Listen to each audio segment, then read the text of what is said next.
Gamer bros harassed me at a tournament. They didn't know I was their reigning champ. I'd been competing under the gamertag Void Killer for 3 years. Nobody knew the faceless champion who'd won 5 major tournaments was actually a 19-year-old girl named Ashley. The second I walked into the tournament hall, a group of guys at the registration table started laughing.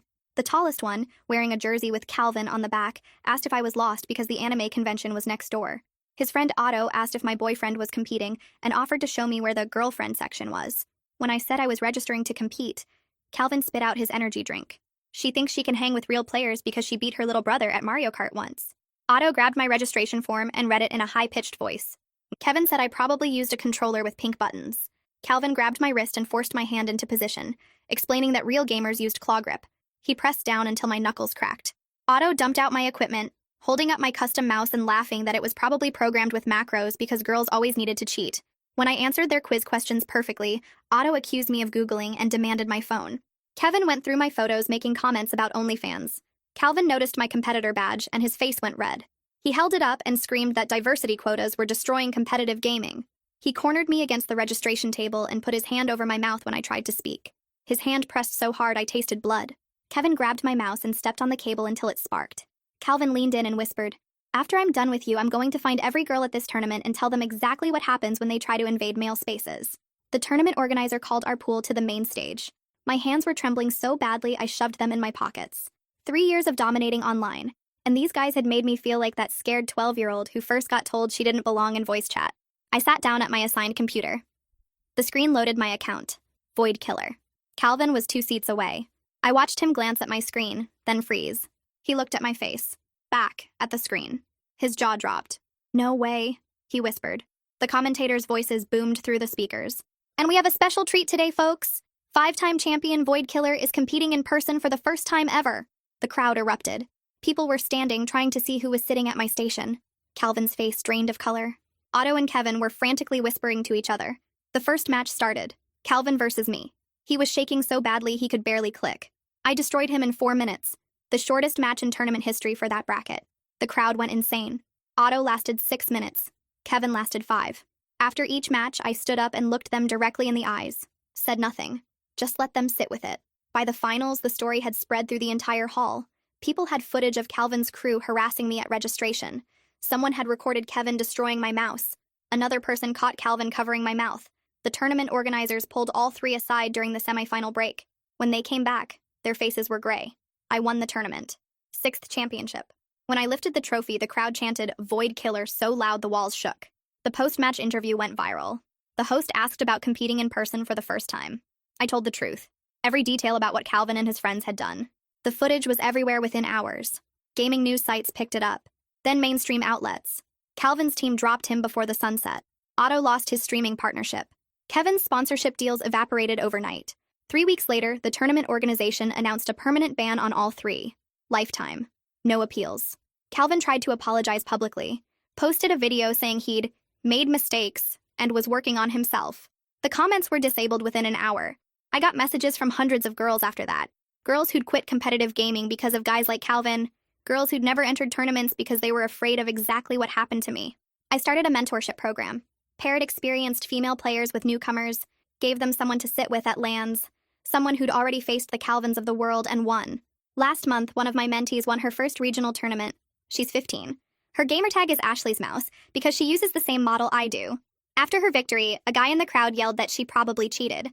She grabbed the microphone and said, "My mentor is Void Killer. You want to say that again?" The room went silent. Then the crowd started laughing.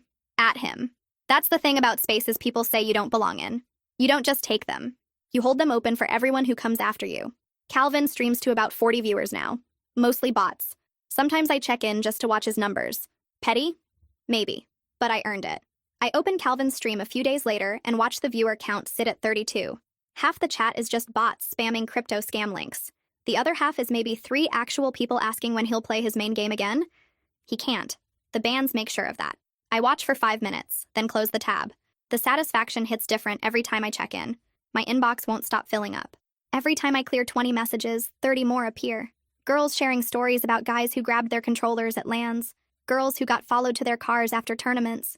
Girls who stopped competing because someone told them they only won because the other player went easy on them. I read every single message. I respond when I can. usually late at night when I should be sleeping.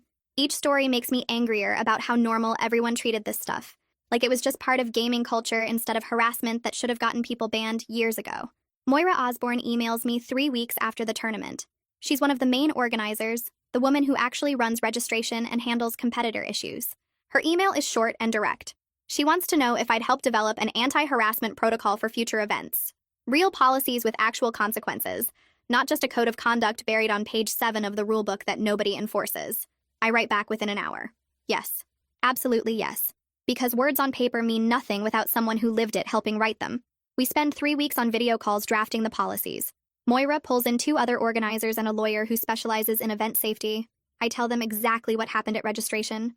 The wrist grabbing, the equipment destruction, Calvin's hand over my mouth. I make them understand that harassment doesn't just happen during matches. It starts the second women walk through the door. The policies we write cover everything. Mandatory harassment training for all competitors before they can register. Immediate removal for physical intimidation. Lifetime bans for documented patterns of abuse. The policies protect competitors from registration through post-event interactions, including online harassment afterward. Moira pushes to include a reporting system where witnesses can submit evidence anonymously. The lawyer makes sure everything is enforceable and won't get the organization sued. The first tournament using the new protocols happens 2 months later. I register as both competitor and observer. Moira wants me there to see how enforcement actually works in real time. I arrive early and watch registration from across the hall. A guy in a green jersey walks up to the table where a girl is filling out her forms. He leans over her shoulder and says something about her appearance. I can't hear the exact words, but I see her shoulders tense. Security is there in under 2 minutes. 2 staff members in yellow vests pull the guy aside before he can say anything else. I watch the security team talk to him near the wall. They're calm but firm. One of them pulls out a printed sheet and points to specific sections while explaining the new policies. The guy's face goes from confused to shocked to red. They give him a formal warning that goes straight into his competitor file. 3 strikes and he's banned for life. He looks completely shocked that anyone actually cares about a comment. That tells me everything about how things used to be. How many girls heard worse and nobody did anything because it was just how tournaments were. The girl he targeted finishes her registration and walks toward the practice area. She stops when she sees me. She knows who I am. Everyone here knows who I am after the viral interview. She approaches slowly, like she's not sure if I want to be bothered. She thanks me by name. Says she almost didn't register for this tournament because she was scared of exactly what just got prevented. Her voice shakes when she talks about watching my interview and deciding to try competing in person for the first time. That conversation stays with me for days. I keep thinking about how close she came to not showing up. How many others made that choice and stayed home? I compete in the tournament and win. My 7th championship. During the post-match interview, the host asks about the new harassment policies. I dedicate the win to every girl who quit gaming because someone made them feel unwelcome. The crowd reaction is even louder than my 6th win. People are standing and chanting. Some of them are holding signs with messages supporting the new policies. The energy in the room feels different from any tournament I've competed in before. Cleo Darling contacts me a week after the tournament. She's a gaming journalist who's been covering esports for 5 years. Her email explains that she wants to interview me for a longer feature about women in competitive gaming. Not just my story, but the bigger picture of what's changing in the scene. I agree because she promises to center other voices, not just mine. Too many articles about harassment focus only on the victim's story and ignore everyone else fighting the same battles. We meet for the interview at a coffee shop near the tournament venue. Cleo brings a recorder and a notebook filled with questions. She asks about the hundreds of messages I received after the viral interview. I tell her each one represented someone who'd been failed by the community. Someone who faced harassment and got told it was just part of gaming. Someone who reported abuse and watched organizers do nothing. Cleo writes everything down, then looks up and asks if I've thought about doing something more structured than individual responses. Something that could help more people at once instead of one message at a time. I spend the next few days thinking about what she said.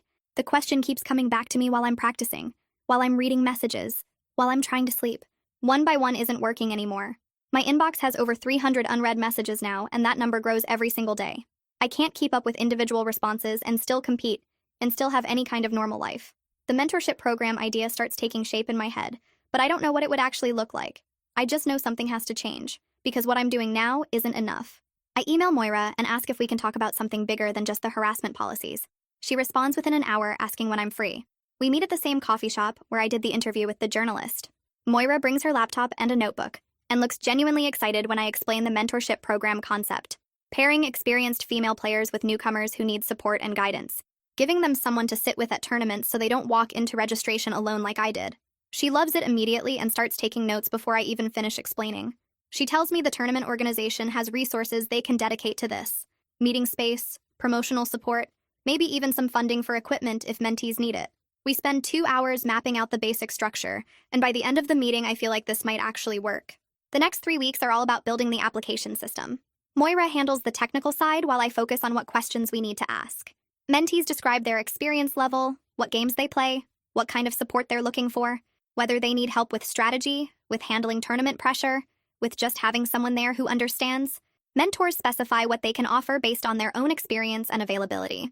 The whole point is making matches that actually mean something instead of just randomly pairing people up and hoping it works. We launch the application process, and I post about it on my social media. Within 24 hours, we have 47 mentee applications and 12 mentor applications. The mentee numbers don't surprise me, but I was worried we wouldn't get enough experienced players willing to mentor. 12 is a solid start, though. I read through every single mentee application personally. Some of them are heartbreaking. Girls who quit competing after harassment. Girls who never started because they were too scared. Girls who play online but can't imagine walking into a tournament venue alone. One application is from a 17-year-old named Heather, who describes herself as skilled enough to compete, but terrified of attending events without support. She's been playing for 4 years, has strong mechanics, knows the meta inside and out, but she's never been to a single LAN because the idea of walking in alone makes her physically sick. I accept her as one of my personal mentees immediately. We start video chatting twice a week to practice together. She's even better than her application suggested. Her game sense is incredible and her execution is clean. The only thing holding her back is fear, and I know exactly how that feels. I promise her I'll sit with her at her first tournament, and I mean it. I'm not letting her walk into that venue the way I walked into mine. The other mentors start connecting with their mentees, and Moira sets up monthly check-ins to make sure the matches are working. Most of them are going really well. A few pairs realize they're not compatible, and we rematch them with other people. The flexibility is important because forcing connections that don't work helps nobody. 2 months after we launch the program, Heather tells me she's ready to register for a tournament. It's smaller and regional, not one of the major circuits, but it's still a huge step for her. I clear my schedule to be there. Registration day arrives, and I meet Heather outside the venue. She's shaking so badly she drops her equipment bag twice before we even get to the door. I pick it up for her and carry it inside. At the registration table, she can barely hold the pen to fill out her forms. Her hands are trembling and she keeps apologizing. I tell her there's nothing to apologize for and help her complete the paperwork. I stay right next to her through the entire process, making it completely clear she's not alone. Other competitors glance at us, and I see recognition in some of their faces. They know who I am. Nobody says anything inappropriate. The tournament starts and Heather wins her first match, then her second, then her third. She makes it all the way to semifinals before losing to a player who's been competing for 5 years. After the match, she's practically glowing despite the loss. She tells me that just participating without anyone making her feel unwelcome is worth more than any trophy. That feeling of safety and belonging matters more than the competitive results. I understand exactly what she means. 3 months after launching the program, we have 15 active mentor-mentee pairs, and Moira suggests we create a private Discord server for everyone. The community aspect becomes just as valuable as the individual mentoring relationships. People share strategies, discuss tournaments, vent about bad experiences, celebrate victories. It's the support network I wish had existed when I started competing.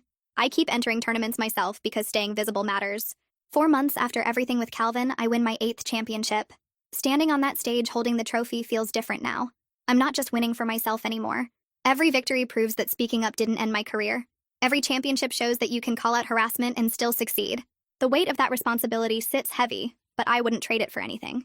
A new application comes in from a 14-year-old named Bridget. Her essay talks about watching my viral interview and deciding she wanted to compete despite being scared. She describes years of playing online while hiding her identity, avoiding voice chat, never revealing she was a girl. She says seeing me win after everything that happened made her believe maybe she could compete too. I accept her application before I even finish reading it. This is exactly why I started the program. Bridget reminds me so much of myself at that age, it's almost strange. The same aggressive playstyle, the same fear of being visible, the same hunger to compete mixed with terror of what might happen if she shows up in person. She's naturally talented in ways that can't be taught, but she's never played at a LAN, never sat at a tournament station, never felt the pressure of competing with people watching. We start working together, and I can see her potential immediately. She just needs someone to help her believe she belongs there. We start meeting twice a week over video calls, and I walk her through everything I know about competitive play. The first few sessions focus on mechanics and strategy, but I quickly realize she needs more than that. I teach her breathing exercises for when the pressure builds during matches. I show her how to recognize when someone is trying to get in her head and how to block it out. I explain the mental tricks I use when my hands start shaking or my heart races too fast. She practices on stream while I watch and give feedback in real time. After each session, I send her notes about what worked and what needs adjustment. The improvement happens fast, because she's naturally talented and willing to put in the work. 4 weeks in, she asks me the question I've been waiting for. She wants to know if people will treat her the way Calvin treated me. I pause the recording and think about how to answer honestly without scaring her off. I tell her some people might try, but the environment has changed since my incident. Tournament organizers actually enforce harassment policies now. Other players are more likely to speak up when they see something wrong. The community isn't perfect, but it's better than it was. I promise her I'll be there at her first tournament, sitting in the audience where she can see me. She goes quiet for a minute, then thanks me in a voice that sounds relieved.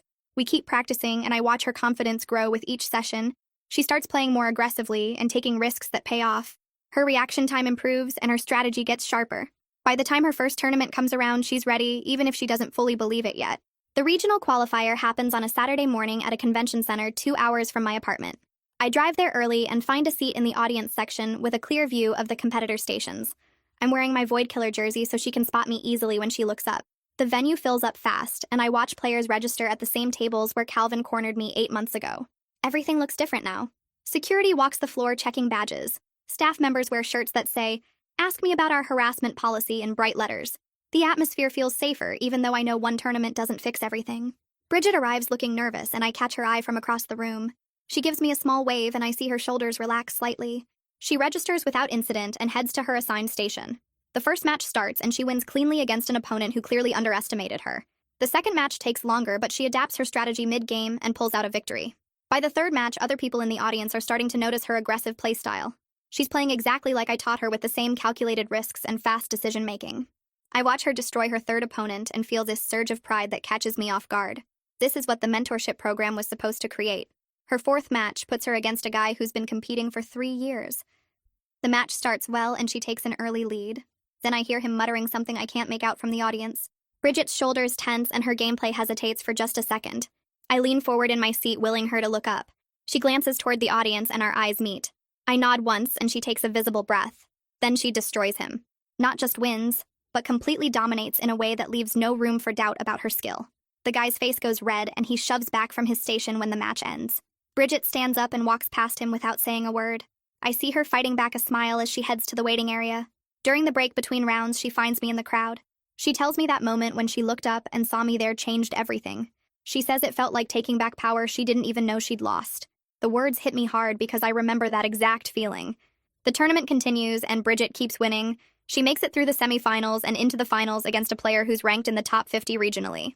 The final match is close, and the crowd gets loud. I'm on my feet with everyone else, watching her execute strategies we practiced together. She wins the deciding round, and the announcer calls her name as the tournament champion.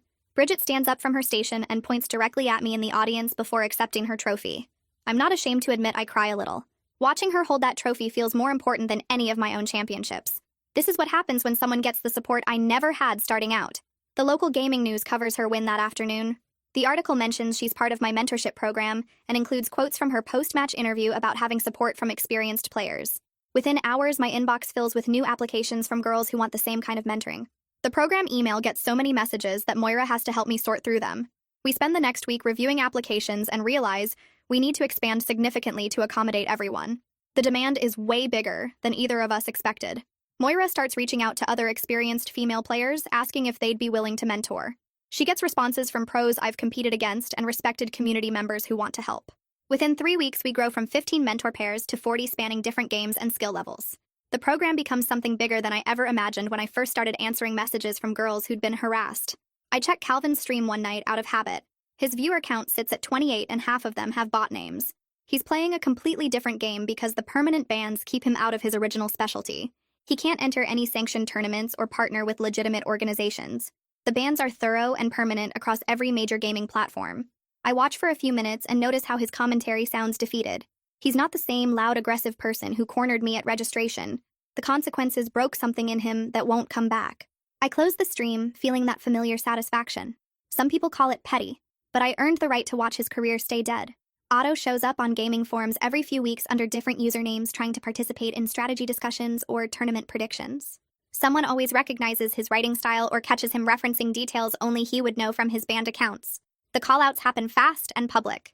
Forum moderators delete his posts and ban the new accounts within hours of someone identifying him. I watch it happen on 3 different forums over 2 months, and the pattern never changes. He tries to blend in and contribute like nothing happened, but the community won't let him forget. Gaming forums keep detailed records of harassment incidents, and his name comes up in every major discussion about tournament safety. Some people screenshot his attempts to rejoin and post them with warnings about who he really is. The documented footage of him destroying my mouse gets linked every single time. Kevin disappeared completely after losing his sponsorships. His social media accounts went dark the same week the bans were announced.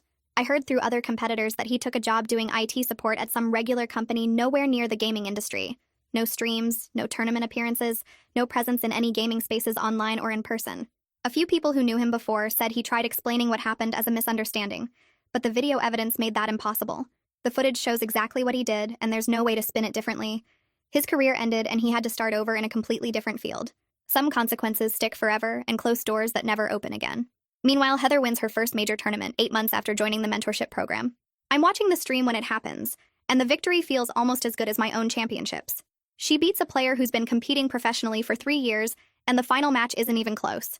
Heather executes everything we practiced together with perfect timing and confidence. The post-match interview shows her talking about the mentorship program and crediting the support system for helping her compete without fear. 2 other mentees place in the top 10 at different regional events that same month. Another girl from the program makes semifinals at a qualifier tournament and gets noticed by a professional team's scouts. The success stories start piling up faster than I can track them all.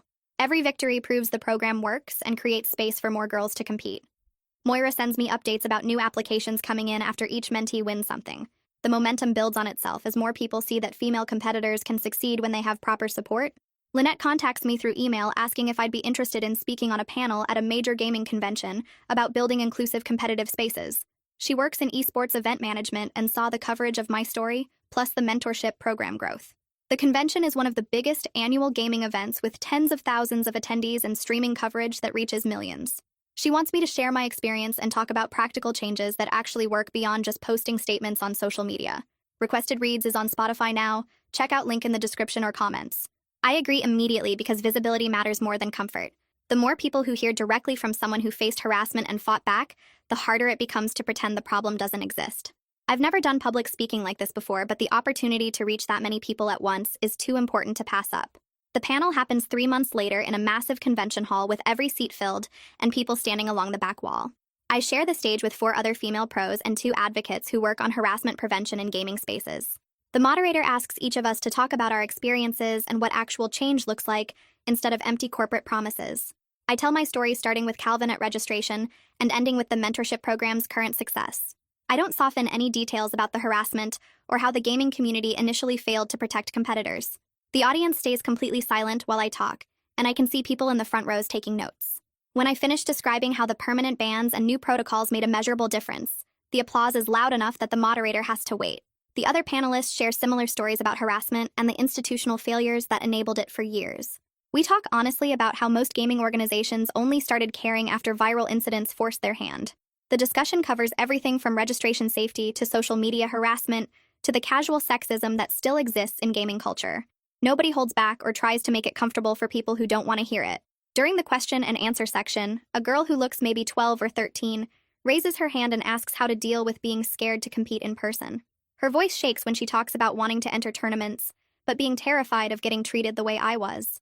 I lean forward to the microphone and tell her about the mentorship program. I explain how it works and give her the application website so she can find someone to support her at events. I mention that being scared is completely normal and doesn't mean she shouldn't compete.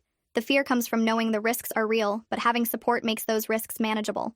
Other people in the audience pull out their phones to write down the website, and at least 6 more people ask for the information again during the remaining question time. After the panel ends, I get surrounded by attendees wanting to talk more about the program or share their own harassment stories. I stand there for over an hour, answering questions and listening to people describe experiences almost identical to mine. Every conversation reinforces why this work matters beyond my own vindication. That convention appearance leads to 3 more speaking invitations within 2 weeks. Other gaming events want me on panels or doing solo presentations about harassment prevention and mentorship programs. I realize I'm becoming a spokesperson for something much bigger than my personal story. The role is exhausting because it means constantly reliving the worst experience of my competitive career in front of audiences. Every panel requires me to describe Calvin's hand over my mouth, and the blood I tasted, and the fear I felt walking to that first match. But the impact makes the exhaustion worthwhile. After each speaking event, the mentorship program gets dozens of new applications, and other experienced players reach out, offering to become mentors. The visibility creates real growth and reaches people who never would have found the program otherwise. I'm tired, but I keep accepting invitations because turning them down means missing opportunities to create change.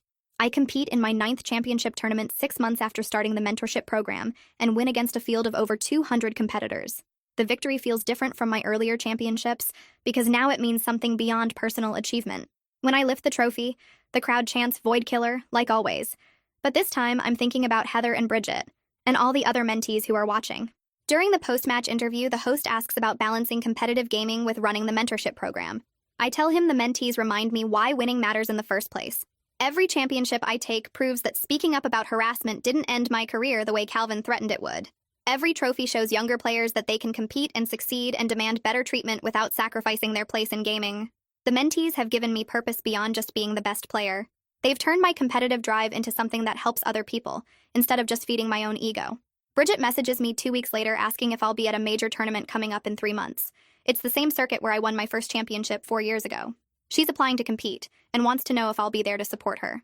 I write back immediately that I wouldn't miss it for anything. This tournament matters more than most because it's her first major event, the kind with serious competition and professional scouts watching. Regional tournaments are important, but major circuit events are where careers get launched.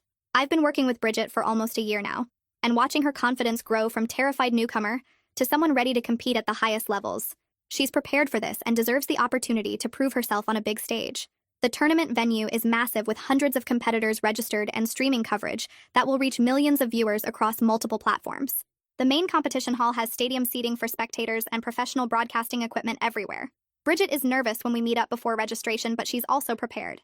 We spent the last month practicing specifically for this tournament's format and competition level. I walk with her through registration to make sure nobody gives her problems and stay nearby while she sets up her equipment at the practice stations. I can see her hands shaking slightly, but she's holding it together. Before her first match, I remind her that she belongs here just as much as anyone else competing. She earned her spot through skill, and nobody can take that away from her. I tell her I'll be in the audience watching every match and that she should look for me whenever she needs to remember she's not alone. She nods and takes a deep breath before heading to her assigned station. I find my seat in the spectator section where she can easily spot me and settle in to watch her compete at the highest level she's ever faced. Her first match starts against someone ranked way below her skill level, but she plays clean and focused anyway. I watch from my seat as she takes control early and closes it out without any showboating. The second match is tougher, but she adapts to her opponent's style and wins in straight rounds. Between matches, she glances up at me in the audience, and I give her a small nod. The third match puts her against a player I recognize from other tournaments, and she handles the pressure without falling apart. Nobody makes comments about her gender or questions whether she belongs there. The other competitors treat her like any other skilled player trying to advance through brackets. I notice guys at nearby stations watching her matches with genuine interest in her gameplay instead of looking for reasons to dismiss her. The tournament staff interacts with her normally during equipment checks and match coordination. This is what I wanted when I started the mentorship program: competitors judging each other purely on skill instead of assuming girls don't belong. The culture shift isn't complete everywhere, but it's happening in spaces like this where consequences for harassment are real and enforced. Bridget makes it to semifinals, which blows my mind because this is her first major tournament and she's already placing higher than players who've been competing for years. Her semifinal opponent has 5 years on the circuit and multiple top 10 finishes at events like this. I can see the experience gap in how he controls the pace and reads her patterns. She puts up a real fight and takes one round off him, but he closes it out in the end. When the match ends, she sits there for a second, looking disappointed, but then she stands up and shakes his hand properly. I meet her outside the competition area after she collects her equipment. She tells me she wished she'd played better in those last 2 rounds. I remind her that making semifinals at her first major is incredible, and most competitors would kill for that placement. She nods, but I can tell she's already analyzing what she could have done differently. That competitive drive is exactly what will make her even better next time. The tournament organizers pull her for a quick post-match interview because her run through brackets got attention from the streaming audience. She sits down in front of the camera looking nervous at first, but then settles in when they start asking questions. The interviewer asks how she prepared for her first major, and she talks about the mentorship program, and how having experienced players to practice with changed everything. She mentions specific things I taught her about staying calm under pressure, and not letting intimidation tactics throw off her game. The interviewer asks if she faced any harassment during the tournament, and she says everyone treated her with respect, and judged her purely on her gameplay. She credits the new tournament policies, and the cultural shift happening in competitive gaming. The interview runs about 8 minutes, and she comes across as genuine and thoughtful instead of giving standard, boring answers. The clips start spreading across gaming social media within hours. People share her comments about the mentorship program and tag our official accounts. The response is overwhelmingly positive, with players asking how to apply and experienced competitors offering to volunteer as mentors. Applications to the mentorship program absolutely explode after Bridget's interview goes viral. We get triple our normal monthly applications in just 3 days. I'm trying to process them all, but there's no way we can match everyone with the current number of mentors we have. Moira contacts me saying we need to create a waitlist because we're completely overwhelmed. She starts reaching out to every experienced female player she knows, asking them to consider joining as mentors. Some say yes immediately after seeing Bridget's interview. Others need more information about time commitment and what mentoring actually involves. We put together better documentation about expectations and training resources for new mentors. Moira sets up group video calls where current mentors can talk to potential new ones about their experiences. The recruiting push is intense, but necessary because we can't leave hundreds of applicants hanging without support. I'm competing in the same major tournament as Bridget, and my matches are scheduled for the next day. Walking into the venue feels different now compared to my first in-person tournament 3 years ago. Nobody questions whether I belong here or makes comments about my gender. Other competitors nod at me or say quick hellos between matches. Some newer players look nervous around me, but that's about my skill level, not about being female. I move through my early brackets without much trouble. The competition gets harder in later rounds, but I've been doing this long enough that I know how to adjust. My semifinal match goes the distance, and I barely pull it out. The finals opponent is someone I've faced online before, and we both know each other's tendencies. The match is close, but I take it in the end. 10th championship. When they hand me the trophy, I feel this weird mix of pride and disbelief. I started competing anonymously at 16 because I was scared of exactly what happened at that first in-person tournament. Never imagined I'd make it to double-digit championships. The victory is sweet and satisfying, but honestly, the mentorship work feels more meaningful now. Winning proves I'm the best player, but helping others compete safely proves the community can actually change. During my championship interview, the host brings up the mentorship program and how much it's grown since I started it. I use the platform to emphasize that we desperately need more experienced players to step up as mentors. The demand is massive, and we can't meet it with our current volunteer base. I explain that mentoring doesn't require being a champion-level player, just someone with tournament experience who can guide newcomers through the process. The host asks what kind of time commitment it involves, and I break down the typical schedule of video practice sessions and attending events together. I make it clear that we provide training and resources for new mentors, so they're not figuring it out alone. The interview reaches a huge audience because championship matches get the most viewership. That same night, 3 professional players contact me directly offering to join as mentors. They all mention seeing the interview and wanting to contribute to the cultural shift. One of them has been competing for 7 years and says she wished something like this existed when she started. Another is recently retired from competition, but still heavily involved in the scene.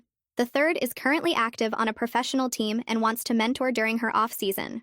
Having pros volunteer brings serious credibility to the program and will attract even more experienced players. The program expands rapidly over the next few months to 70 mentor-mentee pairs across 8 different competitive games. We're not just focused on my game anymore, but supporting female players across the entire gaming scene. Moira helps establish regional chapters so people can meet in person instead of only connecting online. The chapters organize local practice sessions and group attendance at smaller tournaments. This gives mentees the chance to compete with built-in support systems instead of showing up alone and scared. The organizational structure is becoming real and legitimate, instead of just me answering messages and setting up video calls. We have coordinators for different regions and game categories. We create better tracking systems for mentor-mentee matches and progress reports. The whole thing is turning into an actual organization with reach and impact beyond what I imagined when I first started responding to those hundreds of messages. Heather gets signed to a professional team, which is massive news because they're one of the biggest organizations in competitive gaming. She becomes one of their first female players in the team's entire history. Her signing announcement specifically credits the mentorship program for helping her develop the skills and confidence to compete at the professional level. The announcement gets picked up by major gaming news sites and brings another wave of attention to what we're doing. Applications surge again, and we have to expand our waitlist. The professional team's social media posts about Heather joining get huge engagement with mostly positive responses. Sure, there are still some idiots in the comments making stupid jokes, but they get drowned out by genuine excitement. Other professional teams start paying attention and reaching out asking about our mentorship model. Some want to partner with us to develop their own female player pipelines. The whole ecosystem is shifting in ways that felt impossible 3 years ago. 2 other major tournament organizations invite me to consult on their harassment policies. They want to implement the same standards we established after my incident with Calvin. I bring the same uncompromising approach to their policy development. No more looking the other way when competitors harass each other. No more treating abuse as normal trash talk that's just part of gaming culture. Mandatory reporting systems for harassment complaints. immediate investigation procedures with clear timelines, graduated consequences starting with warnings and escalating to permanent bans for serious violations. Both organizations adopt policies that are even stricter than what I initially proposed. They recognize that half measures don't work, and competitors need to know that harassment has real consequences. The policies go into effect at their next major events, and competitors are required to acknowledge them during registration. Some players complain about political correctness ruining gaming, but they're the exact people these policies are designed to weed out. 10 months after her first major tournament, Bridget competes in another one. I'm in the audience again watching her walk through registration with complete confidence. She's not the nervous kid who needed me to fill out her forms anymore. She moves through early brackets smoothly and efficiently. Her gameplay has evolved significantly since that first tournament. She's incorporated advanced techniques we practiced and developed her own style. The competition gets tougher in later rounds, but she handles the pressure like someone who's been doing this for years instead of months. I watch her adapt to different opponent strategies and make smart adjustments between rounds. She makes it all the way to the finals. The finals opponent is tough and experienced, but Bridget plays with the confidence of someone who knows she belongs on that stage. I'm sitting in the audience watching her compete at the highest level with zero fear or hesitation. This is exactly what I wanted to create through the mentorship program. Not just helping girls win tournaments, but helping them compete with the absolute certainty that they deserve to be there. The finals match goes to 5 games. Bridget plays with everything I taught her and everything she figured out on her own. Her opponent is 23 and has been competing professionally for 4 years. The crowd is split between them, chanting and cheering after every big play. Bridget takes the first game, loses the second and third, wins the fourth to force the deciding match. I'm gripping the armrests of my seat so hard my fingers hurt. The final game comes down to one crucial moment. Bridget has the advantage but makes a risky play that doesn't work out. Her opponent capitalizes immediately and closes out the match. Second place. The crowd gives both players a standing ovation. Bridget stands up from her station and shakes her opponent's hand, then turns to look at me in the audience. She's smiling even though she lost. The post-match interview happens right there on stage. The host congratulates Bridget on an incredible run and asks how it feels to place second at 15 years old. She talks about the competition being tough and her opponent playing better today. The coverage afterward focuses entirely on her skill and potential. Gaming news sites run headlines about the youngest finalist in tournament history. Nobody mentions her gender as a qualifier or excuse. The articles analyze her gameplay, her strategies, her future in competitive gaming. It feels like actual progress when skill gets recognized as skill instead of being filtered through whether someone is a girl or guy. After the awards ceremony, people are filing out of the venue. Bridget is talking to some other competitors near the stage. I'm heading toward her when some guy in the crowd yells out that she probably cheated. His voice carries across the whole space. Everyone nearby stops and turns to look. Bridget doesn't hesitate for even a second. She walks straight to where the microphone is still set up on stage, picks it up, and her voice comes through the speakers. She asks if he wants to say that again, then adds that her mentor is Void Killer. The room goes completely silent. You could hear someone breathing from across the venue. The guy who yelled is standing there frozen. Then someone in the crowd starts laughing. Another person joins in. Within seconds, the entire room is laughing at him, not with him. He tries to say something, but nobody can hear it over the noise. He pushes through the crowd and leaves through the side exit. I watch him go and feel this deep satisfaction that has nothing to do with my own vindication. The community just defended Bridget without me having to do anything. Other competitors are patting her on the back and congratulating her. Tournament staff are smiling. The whole atmosphere shifted in her favor because she stood up for herself and people backed her up instead of attacking her. That moment changes something for me. I've been thinking about this work as holding space open for other girls to compete safely, making sure they don't face what I faced. But watching Bridget grab that microphone and challenge someone who tried to diminish her achievement, I realize she's not just occupying space I'm holding open. She's claiming it as her own. She's making it hers. The next generation isn't just benefiting from the battles I fought. They're fighting their own battles with confidence because they know they have support. They're not scared and alone the way I was. That's what actually matters. Not that I cleared the path, but that they're walking it without fear. 3 weeks later, the mentorship program hits its 1-year anniversary. Moira sends me the statistics. 85 active mentor-mentee pairs across 9 different competitive games. 15 success stories of mentees winning tournaments or joining professional teams. 3 mentees have gotten sponsorship deals. 7 are streaming regularly with growing audiences. The Discord server has over 200 members now, including mentors, mentees, and alumni who stay involved to help newcomers. We're making measurable impact that shows up in actual results. Girls are competing, winning, building careers in gaming. The numbers prove the program works beyond just good intentions. Moira calls me the next day and says the tournament organization wants to talk about expansion. They've been contacted by gaming organizations in 6 other countries, asking about our model. Everyone wants to know how we structured the program, how we match mentors with mentees, how we handle issues that come up. The organization is proposing partnerships to replicate what we built internationally. Moira asks if I'm interested in being involved with the expansion. The idea of going global is overwhelming. I built this program for the girls who messaged me after my story went viral. I never imagined it would spread beyond North America. But if it can help more people, if it can create the same kind of support network in other countries, then obviously I want to be part of that. I tell Moira yes before I can overthink it. 2 months later, I compete in another major championship. I win my 11th title. During the post-match interview, the host asks about my future plans. I announce that I'm stepping back from competing full-time to focus on leading the mentorship program. I'll still compete occasionally, but my priority is the work that creates lasting change instead of just adding more trophies to my collection. The decision feels right. I've proven everything I needed to prove as a competitor. Now it's time to put that energy into building something bigger than my own career. The crowd applauds when I explain what the program does and how it's expanding. Several people come up to me afterward asking how they can get involved as mentors. 3 months after that, Bridget competes in another major championship. I'm not competing this time, so I sit in the audience and watch her dominate every match. She's incorporated new techniques we practiced and developed her own style that's different from mine. Her gameplay is aggressive but calculated. She takes risks but always has backup plans. She makes it through bracket after bracket until she's in the finals again. This time she wins. Youngest champion in that tournament's entire history. When they announce her victory, she points at me in the audience before accepting the trophy. Her gamertag is still Ashley's mouse, the tribute to our mentoring relationship and the equipment Calvin destroyed years ago. The commentators mention the story during the broadcast, how she's part of the mentorship program, how having support from experienced players changed everything for her. Bridget's victory speech happens right there on stage with thousands of people watching in person and hundreds of thousands streaming online. She talks about how having a mentor who understood the specific challenges made all the difference. She encourages other experienced players to join the mentorship program because that support matters more than anyone realizes. The message spreads across gaming social media within hours. Clips of her speech get shared everywhere. Applications to become mentors triple overnight. People who never considered mentoring are reaching out asking how they can help. The impact goes way beyond just Bridget's individual achievement. I watch her lift that trophy and see the same fierce joy I felt at my first championship. But there's something different about her victory compared to mine. I had to fight alone. I had to prove myself to a community that didn't want me there. I had to face harassment and intimidation with nobody backing me up until after I'd already won. Bridget didn't have to do any of that. She competed knowing she had support. She faced that heckler knowing the community would defend her. She built her career knowing there were people who wanted her to succeed. That's the whole point of everything I've been working toward.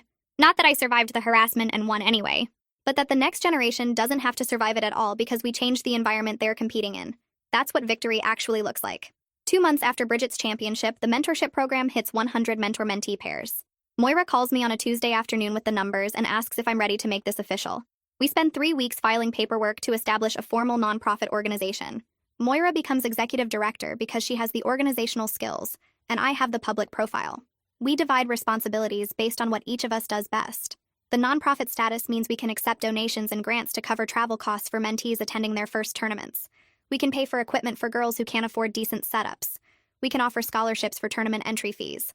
This thing I started by answering messages in my inbox has turned into something sustainable and bigger than any one person. The structure means it'll keep going even if I step back someday. I still compete occasionally because walking away completely would feel like letting the Calvins win in a different way. 14 months after the original incident, I win my 12th championship at a major tournament in Seattle. The victory feels less important than the message it sends every single time I step on stage. Speaking up about harassment didn't end my career. I'm still here. I'm still winning. Every trophy proves that telling the truth doesn't make you weak or ruin your future. The gaming media covers my 12th win, but spends more time talking about the nonprofit and how many girls are competing now who wouldn't have before. That shift in focus is exactly what I wanted. Calvin's stream is down to 40 viewers now when I check it late one night. Most of the chat is bots spamming crypto scams and fake giveaway links. He's playing a different game because he can't compete in his original specialty anymore with the lifetime bans. His viewer count used to be in the thousands back when he had sponsorships and a team. Now it's just him in a dark room talking to almost nobody. Some people tell me it's petty to check his numbers. Maybe it is. But I earned the right to feel satisfied watching consequences play out. Justice doesn't always happen in situations like mine. When it does, I'm allowed to notice.